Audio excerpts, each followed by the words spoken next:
সরকার যতদিন পর্যন্ত একটি অবাধ নিরপেক্ষ নির্বাচনের ব্যবস্থা করবে না ততদিন দেশের স্বাভাবিক অবস্থা ফিরে আসতে পারে না। যে অন্তর্বর্তীকালীন সরকার যে দায়িত্ব গ্রহণ করেছে ছাত্র বৈষম্য বা ছাত্র জনতার আন্দোলনের মধ্য দিয়ে যে সরকারকে বসানো হয়েছে, তাদের কাজটাই হলো, আমাদের দাবিটাই ছিল একটি শান্তিপূর্ণ অবাধ নিরপেক্ষ নির্বাচনের ব্যবস্থা করে দেওয়া এবং সেখানে কিছু সংস্কার কাজের প্রস্তাব ছিল আমাদের। আমরা মনে করি সরকার যতদিন পর্যন্ত একটি অবাধ নিরপেক্ষ নির্বাচনের ব্যবস্থা করবে না ততদিন দেশের স্বাভাবিক অবস্থা ফিরে আসতে পারে না। প্রতিনিয়ত আমরা যে আইন শৃঙ্খলার অবনতি দেখছি, এ দেখে আমাদের মনে হচ্ছে যে পতিত সরকার নানান ধরনের ষড়যন্ত্রে লিপ্ত রয়েছে। একটি রাজনৈতিক নির্বাচিত সরকার ছাড়া দেশ সুষ্ঠুভাবে পরিচালিত হতে পারে না।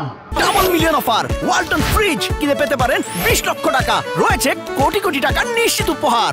আমরা আশা করি সরকার অতি দ্রুত অল্প সময়ের মধ্য দিয়ে সংস্কার কাজ সমাপ্ত করে একটি গ্রহণযোগ্য অবাধ নিরপেক্ষ নির্বাচনের পরিবেশ সৃষ্টি করবে, যে নির্বাচনের মধ্য দিয়ে বাংলাদেশের মানুষ তার মনোনীত ব্যক্তিকে নির্বাচনের মাধ্যমে প্রতিনিধি হিসাবে নির্বাচিত করতে পারবে।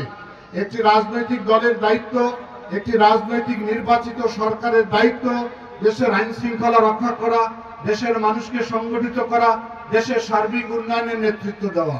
আমরা মনে করি সরকারের ভিতরে কিছু মনে হচ্ছে যে তারা গড়িমসি করছে। এই গড়িমসির কারণে পতিত সরকারের নানান ষড়যন্ত্র প্রতিদিনেই আমরা লক্ষ্য করছি।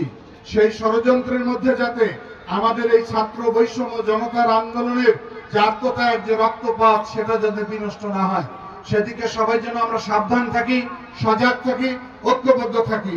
এই আহ্বান জানিয়ে আজকে আবারও এই ৬ষ্ঠ দিনের যে অন্তর্বর্তীকালীন সরকার যে দায়িত্ব গ্রহণ করেছে ছাত্র বৈষম্য বা ছাত্র জনতার আন্দোলনের মধ্য দিয়ে যে সরকারকে বসানো হয়েছে, তাদের কাজটাই হলো, আমাদের দাবিটাই ছিল একটি শান্তিপূর্ণ অবাধ নিরপেক্ষ নির্বাচনের ব্যবস্থা করে দেওয়া।